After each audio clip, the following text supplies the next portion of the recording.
બગસરા પાલિકાએ વેરો વધારતા વેપારીઓએ કર્યો વિરોધ, દુકાનો બંધ રાખી. ગામમાં કોઈનું મરણ નથી થયું, નથી કોઈ જાહેર રજા, નથી રાષ્ટ્રીય શોક. બગસરાની સુમસામ બજાર અને સન્નાટાનું કારણ છે નગરપાલિકા દ્વારા વેરાના નામે લૂંટ.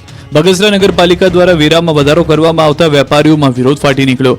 વેરો વધારો પરત ખેંચવાની માંગ સાથે વેપારીઓએ બંધનું એલાન આપ્યું.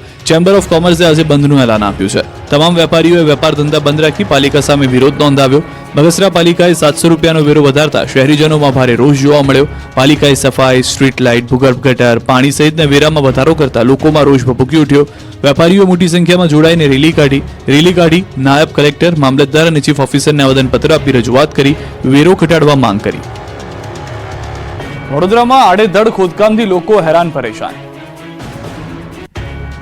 વડોદરા ઉંડેરામાં છેલ્લા 6 મહિનાની પાણીની લાઇનનું કામ ચાલી રહ્યું છે. ગોકળ ગતિએ ચાલતી આ કામગીરીને લઈને સ્થાનિકોમાં રોષ ભભૂકી ઉઠ્યો છે. પાણીની લાઇનને લઈને ઠેર ઠેર ખાડા ખોદી દેવાયા છે, જેથી 25 સોસાયટીઓના રહીશોને હેરાનગતિ થઈ રહી છે. લોકોની શાળાએ બાળકોને લાવવા લઈ જવામાં તકલીફ પડી રહી છે, તો મેડિકલ ઇમરજન્સી સમયે ગંભીર સ્થિતિ સર્જાઈ હોવાનું લોકો જણાવી રહ્યા છે. એમ્બ્યુલન્સ, શબવાહિની અને ફાયરની ગાડીઓને પણ અહીંથી નીકળવામાં મુશ્કેલી સર્જાય છે, જેથી સ્થાનિકો આકરા પાણીએ જોવા મળી રહ્યા છે. વહેલી તકે કામગીરી પૂર્ણ નહીં થાય તો ખાડાઓ પાસે બેસી ધરણા કરાશે તેવી ચીમકી ઉચ્ચારી છે. રાજ્યમાં ઠંડીનું જોર યથાવત, પરંતુ નવા વર્ષથી ઠંડીથી થોડી રાહત મળશે. રાજ્યમાં કાતલ ઠંડીનો કહેર યથાવત છે. કડકડતી ઠંડીના કારણે ગુજરાતીઓ ઠૂઠવાઈ ગયા છે. ઠંડીએ ગાભા કાઢી નાખતા ગુજરાત જાણે કાશ્મીર બની ગયું છે. મંગળવારે પણ ઠંડીનું મોજું ફરી વળ્યું છે.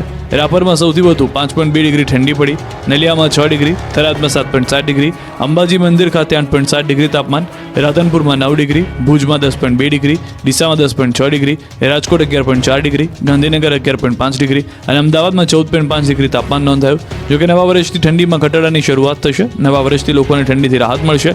હવામાન વિભાગે આગાહી કરી છે કે આગામી 5 દિવસમાં ઠંડીમાં ઘટાડો થશે. રાજ્યભરમાં તાપમાનની 2 થી 3 ડિગ્રી થશે વધારો. ઈસ્ટ લિસ્ટ WDની અસરને કારણે તાપમાન વધશે. જો કે 4-5 દિવસ બાદ ફરી ઠંડીનો ચમકારો વધશે. 5 દિવસ બાદ તાપમાનમાં ફરી ઘટાડો થશે. વ્યારાના ખેડૂતને DAP ખાતરના વેપારીએ આપ્યો દગો, બેગમાં રેતી કાંકરા મળી આવ્યા. ભાવનગર બાદ વ્યારાના ખેડૂત સાથે ખાતરમાં દગો થયો છે. પથ્થરવાળું ખાતર પધરાવી દીધું છે. વ્યારાના બેડકુવા નજીકના ગામના ખેડૂતે વ્યારાના સદગુરુ એગ્રોમાંથી DAP ખાતર ખરીદ્યું હતું. ઘરે લઈને બેગ ખોલતા ખાતરની બદલે પથ્થર નીકળ્યા હતા. ખાતરમાં રેતી અને કાંકરા મળી આવતા ખેડૂત ડઘાઈ ગયો હતો. તુરંત સદગુરુ એગ્રો ખાતે લઈને આવ્યો હતો. ખાતર રેતી અને કાંકરાયુક્ત હોવાનો આક્ષેપ કર્યો. એગ્રો સંચાલક સામે ભેળસેળવાળું ખાતર વેચવાનો આક્ષેપ કર્યો. હોબાળો મચાવ્યો. અધિકારીઓ સાથે મિલીભગતમાં ભેળસેળવાળું ખાતર પધરાવ્યું હોવાનો દાવો કર્યો, જેની સામે એગ્રો સંચાલકે ખાતરમાં કાંકરાને ફોસ્ફરસ હોવાનું કહી લૂલો બચાવ કર્યો. ઊંઝામાં વરિયાળી બાદ જીરુના થયા ઢગલા. ઊંઝા યાર્ડમાં ગઈકાલે વરિયાળીના ઢગલા થયા બાદ હવે જીરુના ઢગલા થયા છે. ઊંઝા યાર્ડમાં જીરુની પ્રતિદિન આવક વધી રહી છે. મંગળવારે 7,000 થી 8,000 બોરીની આવક નોંધાઈ છે. એક્સપોર્ટ ક્વોલિટીવાળા જીરાના મણના ભાવ 4500 થી 4800 બોલાઈ રહ્યા છે. જોકે રાજસ્થાનમાં ગત વર્ષ જેટલું જ વાવેતર થયાનો અંદાજ છે, તો આ તરફ ગુજરાતમાં ગત વર્ષ કરતાં ઓછું વાવેતર થયાનો અંદાજ છે. હાલ જે ભાવ ચાલી રહ્યા છે તે મુજબ એક્સપોર્ટ સારું રહેવાનો અંદાજ છે, સાથે જ સ્થાનિક વેપાર પણ સારો રહેશે. જામખંભાળિયા યાર્ડ મગફળીથી જામ થઈ ગયું. દ્વારકાનું જામખંભાળિયા યાર્ડ મગફળીથી જામ થઈ ગયું છે. ખંભાળિયા માર્કેટ યાર્ડમાં મગફળીની પુષ્કળ આવક થતાં જગ્યા ખૂટી પડી. દ્વારકાના ખંભાળિયા માર્કેટિંગ યાર્ડમાં મગફળીની આવક વધતા નવી આવક બંધ કરાઈ. યાર્ડમાં મગફળીની પુષ્કળ આવક થતાં નિર્ણય લેવાયો. માર્કેટ યાર્ડમાં 30,000 કટ્ટા મગફળીની આવક હોવાથી અને મગફળીની પેન્ડિંગ હોય મગફળીની આવક બંધ કરવાનો નિર્ણય કરાયો છે. તારીખ 31 ડિસેમ્બરથી નવી જાહેરાત ન થાય ત્યાં સુધી મગફળીની આવક હંગામી ધોરણે બંધ કરાઈ છે. અમદાવાદવાસીઓ ફ્લાવર શો માટે થઈ જજો તૈયાર, 15 લાખ રૂપિયા જમાવશે આકર્ષણ. અમદાવાદવાસીઓ દર વર્ષની માફક આ વખતે પણ અદ્ભુત, અવિશ્વસનીય, અતુલ્ય ફ્લાવર શો નિહાળવા થઈ જજો તૈયાર. અમદાવાદ મહાનગરપાલિકાએ ફ્લાવર શોને લઈને તૈયારીઓ શરૂ કરી દીધી છે. આ વખતે આંતરરાષ્ટ્રીય કક્ષાનો ફ્લાવર શો યોજાશે. આ માટે અમદાવાદ મહાનગરપાલિકા દ્વારા ફ્લાવર શોની તૈયારી આરંભી દેવાઈ છે. સાબરમતી રિવરફ્રન્ટ પર આવેલા ઇવેન્ટ સેન્ટર પર ફ્લાવર શો યોજાશે. ચાલુ વર્ષે સ્કલ્પચરની સંખ્યા વધારવામાં આવી છે.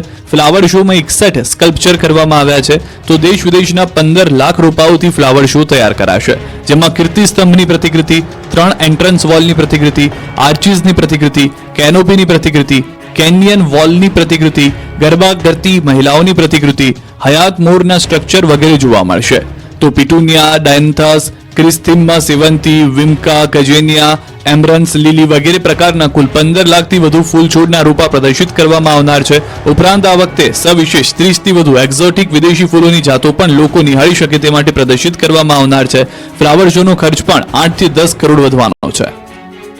સોલરના જોરશોરથી પ્રચાર વચ્ચે એએમસીએ ખાનગી કંપનીને ભર્યું 360 કરોડનું વીજ બિલ. એક તરફ ઘરે ઘરે સોલાર સિસ્ટમ લગાવી વીજ બિલ બચાવવાની જાહેરાત કરવામાં આવે છે. જોરશોરથી સોલાર સિસ્ટમ લગાવવા માટે આગ્રહ કરવામાં આવી રહ્યો છે. સરકાર લોકોને સોલાર સિસ્ટમ નાખવા આહવાન કરી રહી છે, ત્યારે એએમસી સરકારના આહવાનની અવગણના કરી રહી છે. એએમસીની પ્રોપર્ટીના વીજ બિલ જ 360 કરોડ રૂપિયા અપાયાનો વિપક્ષે ચોંકાવનારો દાવો કર્યો છે. એએમસી કરોડ રૂપિયાના વીજ બિલ પેટે ખાનગી કંપનીને ચૂકવી રહી છે રકમ.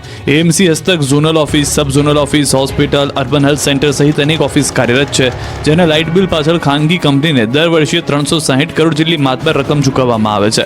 દર વર્ષે એએમસીના બજેટમાં વિવિધ કચેરીનું બિલ ઘટાડવાની વાતો કરવામાં આવે છે, પરંતુ આ વાતો વર્ષના અંતે પોકળ સાબિત થાય છે.